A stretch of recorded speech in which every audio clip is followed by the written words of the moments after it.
Ojo ketutup mungkin bisa, tapi ditambahin item-item yang bisa orang bahkan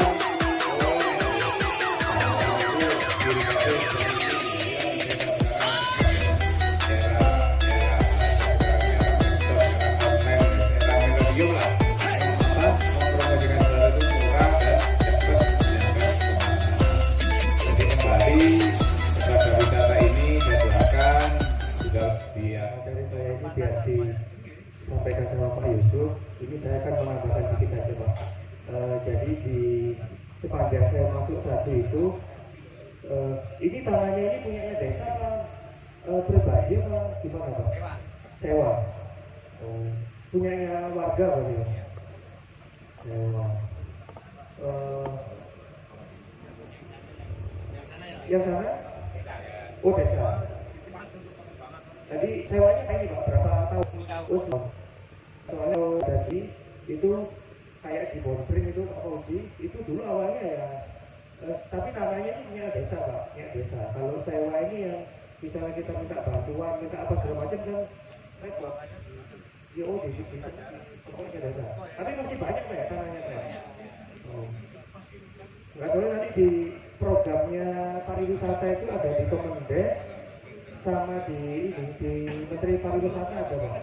Kalau Kabupaten Malang nanti biar disambung sama dinas itu disampaikan. Nah nanti untuk Pak Panpur nanti dari Pak Camat minta ke Disub Pak.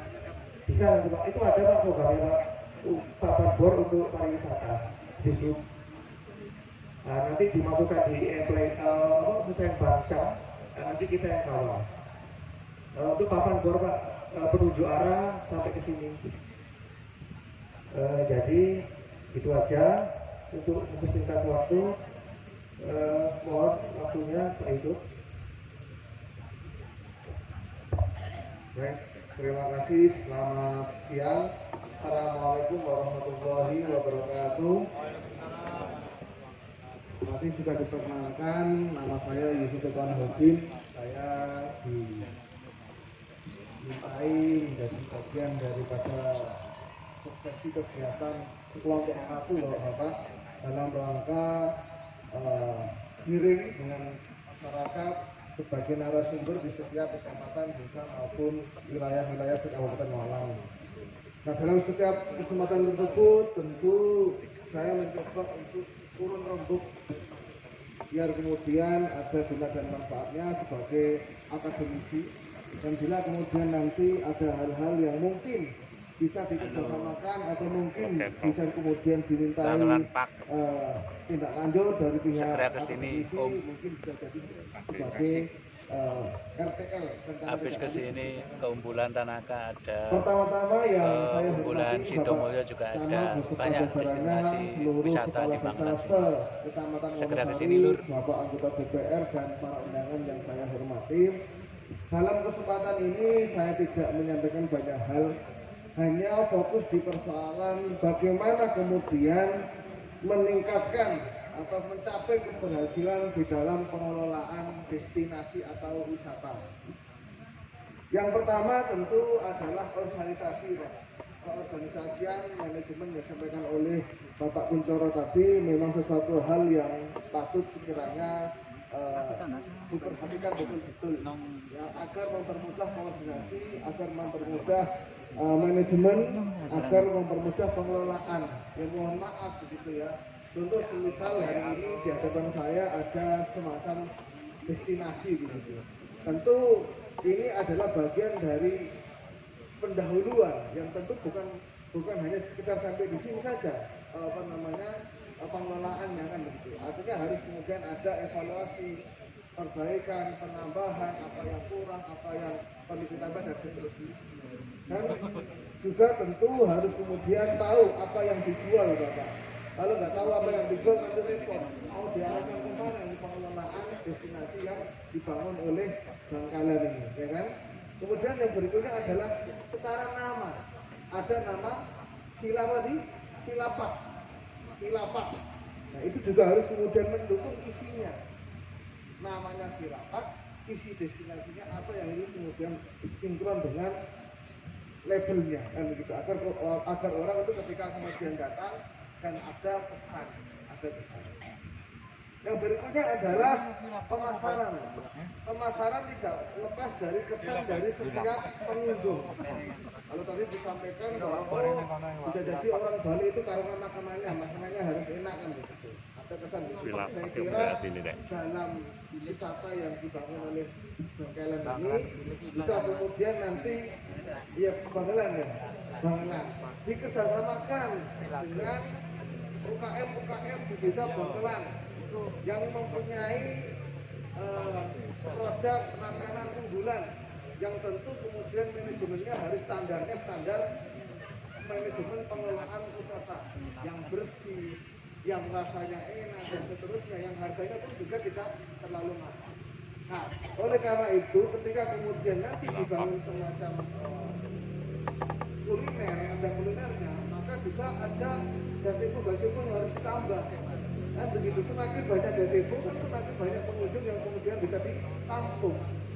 Semakin banyak pengunjung yang ditampung, maka akan semakin mendapatkan income yang banyak. Selain dari parkirnya, kita kemudian dari aspek pendapatan pembayaran kopi, makan dan lain sebagainya. Nah, kalau kemudian melibatkan masyarakat sekitar, maka nanti akan berimbas kepada peningkatan kesejahteraan masyarakat desa Bangkelan kan itu. Sebagaimana yang menjadi tujuan SDGs.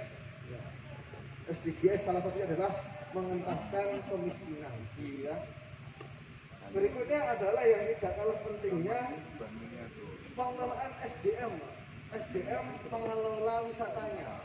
Ini juga harus kemudian ditingkatkan. Salah satunya adalah cara untuk mempromosikan.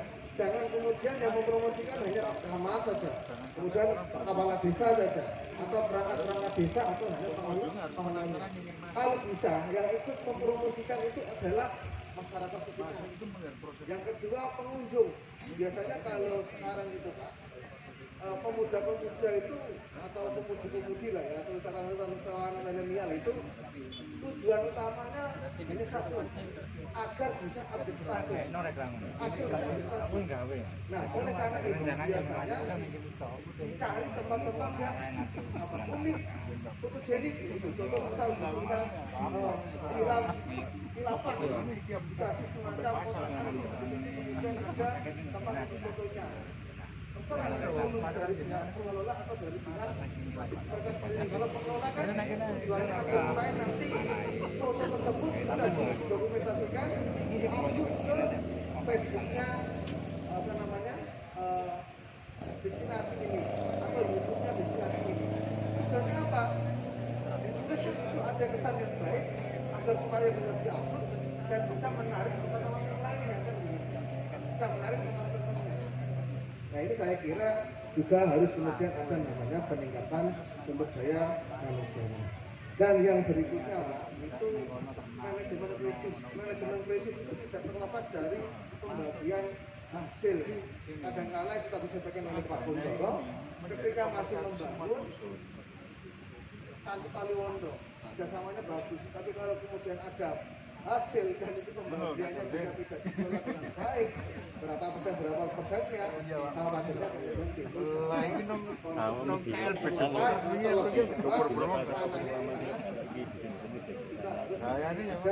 Bagian daripada manajemen untuk pembayaran sebulan tahunan, 10 tahun ke depannya dan lain sebagainya seperti apa.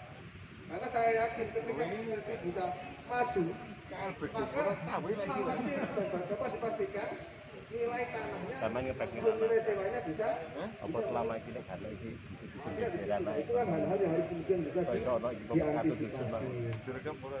Yang paling akhir adalah kesadaran dari masyarakat agar sama-sama merasa memiliki.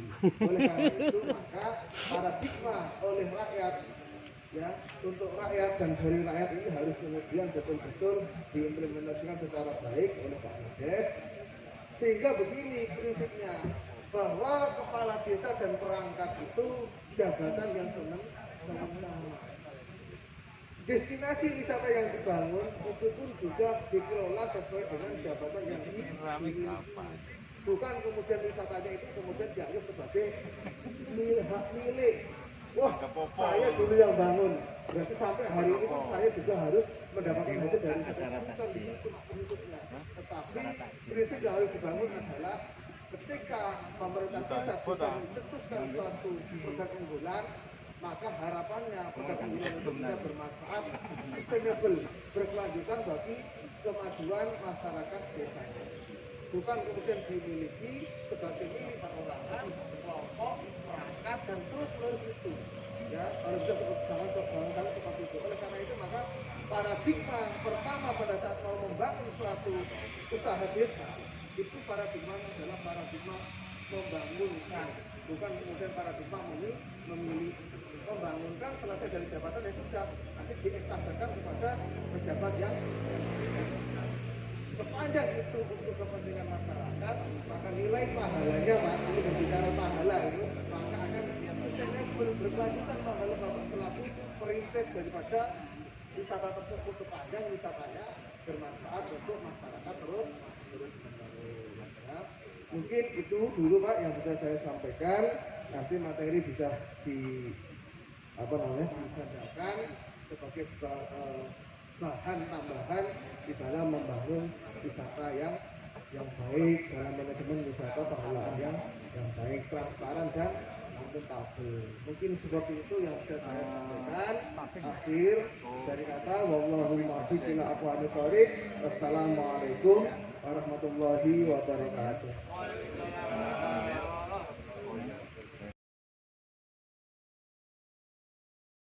Ojo lali subscribe. Welcome to DJ Rizky Irfananda and 69 Project perform HRY Channel Gunung Kawi. I wanna touch you, baby, and I wanna feel you too. I wanna see the sunrise and your sins, just me and you.